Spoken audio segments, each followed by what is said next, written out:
Hello viewers, advance এসিডির পক্ষ থেকে সবাইকে স্বাগতম। এখন আমরা যেটা দেখব তা হচ্ছে একটা ওয়েব পেজের মধ্যে কীভাবে ভিডিও যুক্ত করতে হয়। ভিডিও যুক্ত করার জন্য আমার এখানে HTML একটা ফোল্ডার আছে, আমরা HTML ফোল্ডারটা ওপেন করে নেব। HTML ফোল্ডারের ভিতরে আমার এখানে একটা ওয়েব পেজ ক্রিয়েট করতে হবে। ওয়েব পেজ ক্রিয়েট করার জন্য যেটা করতে হবে, আমার মাউসের রাইট বাটনে ক্লিক করতে হবে। মাউসের রাইট বাটনে ক্লিক করার পর নিউতে যাওয়ার পর আমার যেটা করতে হবে টেক্সট ডকুমেন্ট, এটাতে ক্লিক করতে হবে। টেক্সট ডকুমেন্টে যাওয়ার পর আমার এখানে ফাইলের নামটা রিনেম করে নিতে হবে। আমি আমার ইচ্ছা মতো যে কোনো নাম দিতে পারি, তবে যেহেতু ভিডিওর কাজ করবো, এখানে ভিডিও অ্যাড করব, তাহলে আমি লিখতেছি video.html। আপনি video.html পরিবর্তে অন্য যে, তবে এখানে .html দিতে হবে। তারপর আমি আমার ওয়েব পেজটা ওপেন করে নিব। ওপেন করার জন্য এখানে ডবল ক্লিক করে নিলাম। এটা হচ্ছে আমার ওয়েব পেজ, একেবারেই ফাঁকা আছে, এখানে কোনো কোড করা নাই। সেক্ষেত্রে আমার যে পেজটা আছে, আমি এই পেজটা কী করবো, সেক্ষেত্রে আমার নোটপ্যাড প্লাসে আমি এটা ওপেন করব। এটা ওপেন করার জন্য আবার মাউসের রাইট বাটনে ক্লিক করতে হবে এবং এডিট উইথ নোটপ্যাড++। তাহলে সেক্ষেত্রে আমার এটা হচ্ছে আমার ওয়েব পেজ। তাহলে প্রথমে আমরা HTML5 এর বেসিক স্ট্রাকচার যেটা আছে এটা ক্রিয়েট করব। HTML5 এর বেসিক স্ট্রাকচার প্রথমে লিখতে হবে ডক টাইপ HTML, আমরা লিখলাম হচ্ছে ডক টাইপ।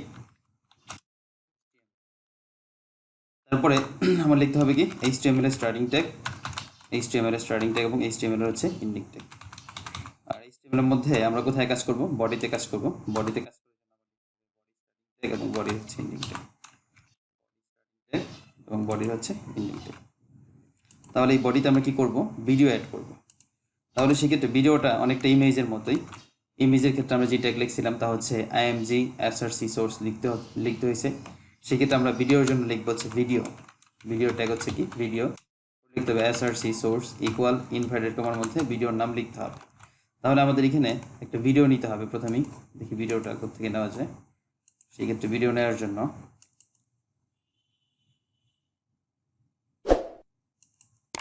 আচ্ছা, আমি এখান থেকে আমার একটা রেকর্ডেড ক্লাসের ভিডিও নিয়ে নিচ্ছি। তাহলে সেই ক্ষেত্রে আমি আমার এখান থেকে একটা ভিডিও নিচ্ছি, কপি, এবং এটা হচ্ছে আমার ফোল্ডার, আমি এখানে পেস্ট করে দিলাম।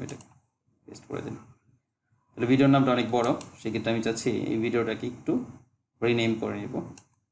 ভিডিও রিনেম করার জন্য এটা নাম দিয়ে দিলাম হচ্ছে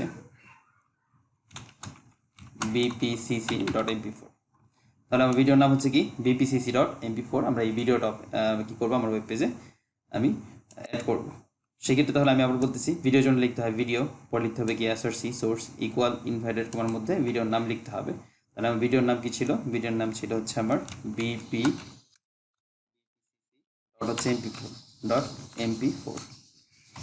আচ্ছা, bbcc.mp4 দিয়ে দিলাম। এখন ভিডিওর একটা ওয়েট হাইট চাইলে দিতে পারবো, যদি ওয়েট হাইট না দিই তাহলে ইমেজের মতো ডিফল্ট ওয়েট হাইট, ভিডিওর যে ওয়েট হাইট আছে এটা নিয়ে নেবে। তাহলে আমরা একটা ওয়েট হাইট দিয়ে নিই।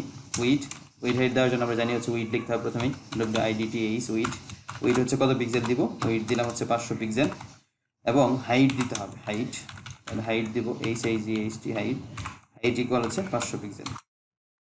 আমরা যদি এই উইড হাইটটা না দিই তাহলে কী হবে, সেই ক্ষেত্রে ভিডিওর যে উইড হাইট আছে ডিফল্টভাবে সেটা নিয়ে নেবে। আচ্ছা, এটা হয়ে গেল, আমার ভিডিও অ্যাড করা হয়ে গেল। এখন ভিডিওর পরে কি করতে হবে, এখানে ভিডিও একটা ডবল ট্যাগ আমাদের লিখতে হবে কি ভিডিও। তাহলে ভিডিও লিখে নিলাম। তবে এখানে যদি আমরা এই পেজটা ওপেন করি তাহলে সেক্ষেত্রে আমার ভিডিওটা আমি প্লে করতে পারবো না, কারণ ভিডিওর জন্য আমার এখানে আরেকটা অ্যাট্রিবিউট লিখতে হবে, ভিডিও স্টার্টিং থেকে কন্ট্রোলস। আচ্ছা, আমরা যদি কন্ট্রোলস না লিখি তাহলে কি হয় একটু দেখি। আমি যদি রিফ্রেশ করে দেখি ভিডিওটা আসছে কিনা। হ্যাঁ, ভিডিওটা কিন্তু এখানে অ্যাড হয়ে গেছে আমার পেজের মধ্যে, কিন্তু এখানে ভিডিওটা আমি কি করতে পারতেছি না, প্লে করতে পারতেছি না। এটা কিন্তু ইমেজের মতো হয়ে গেছে। তাহলে ভিডিওটা প্লে করার জন্য বা কন্ট্রোল করার জন্য কি করতে হবে, আমার ভিডিও স্টার্টিং ট্যাগের মাঝখানে লিখতে হবে কন্ট্রোলস লিখতে হবে। আমি কন্ট্রোলস লিখে দিলাম। সেক্ষেত্রে কন্ট্রোলস, আমি যদি এখন এটাকে যদি কি করি, রিফ্রেশ করি, তাহলে দেখেন আমার ভিডিওটা অ্যাড হয়ে গেছে। এখন ভিডিওটা আমি প্লে করতে পারতেছি। তাহলে সেক্ষেত্রে আমি ভিডিওটা যদি প্লে করি, দেখেন ভিডিওটা প্লে করে নিব, এখানে প্লে করে নিচ্ছি। তার মানে যেরকম কোনো বক্সের মধ্যে কোনো জিনিস ভিডিওটা মানে x5 এর সমান নয়। আমি চাইলে এখানে ভিডিওটার ভলিউম বাড়াইতে কমাইতে পারতেছি, অর্থাৎ ইচ্ছা মতো কন্ট্রোল করে নিতে পারছি। এখানে তারপরে ভিডিওটা আমি এখানে আগাই দিতে পারতেছি, এখানে পিছনে দিকে ব্যাক করতে পারতেছি। আমি অ্যাসাইন করা মানে হচ্ছে কোনো চালকের আমাদের ইচ্ছা মতো আমরা যে কোনো কাজ করে নিতে পারতেছি সেই ক্ষেত্রে।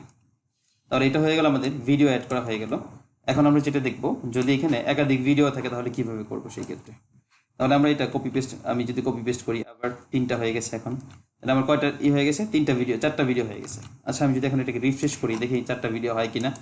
এখন রিফ্রেশ করলাম, এখন আমার এখানে কয়টা ভিডিও আছে, 4টা ভিডিও। আমরা এইভাবে চাইলে একটা ভিডিও প্লেয়ার বা আমরা ভিডিও প্লেয়ার তৈরি করে নিতে পারি। এখানে 4টা সাইন মানে হচ্ছে নট হবে এসকিউআরটি এবং এখানে রো ডবার নিচে কি আছে 3 আছে এসকিউআরটি ফাংশনের মধ্যে আমরা যেটা সবগুলা ভিডিও আছে দেখো 4 এর সাথে এসকিউআরটি কোন অবস্থায় আছে তুমি 4 তাহলে সেক্ষেত্রে এই রো ডবার পরিবর্তে তাহলে আমার কি হয়ে গেল সেই ক্ষেত্রে আমার ভিডিও অ্যাড করা হয়ে গেল একেবারে সিম্পল কাজ আমি আবার একটু বলে নিচ্ছি সেই ক্ষেত্রে যেটা হচ্ছে আচ্ছা আমার এখানে এতগুলো ভিডিও প্রয়োজন নাই সেই ক্ষেত্রে আমি একটা ভিডিও রাখবো বাকি সবগুলো ভিডিও বাদ দিয়ে দিচ্ছি তাহলে প্রথমে ভিডিওর জন্য কি ট্যাগ লিখতে হবে ভিডিও পরে লিখতে হবে কি এসআরসি সোর্স ইকুয়াল ইনভাইটেড কমার মধ্যে কি করতে হবে ভিডিওর নাম লিখতে হবে আর যদি ভিডিওটা কোনো ফোল্ডারের মধ্যে থাকে তাহলে কি করতে হবে এখানে ফোল্ডারের নাম দিতে হবে তারপর স্ল্যাশ ভিডিওর নাম দিতে হবে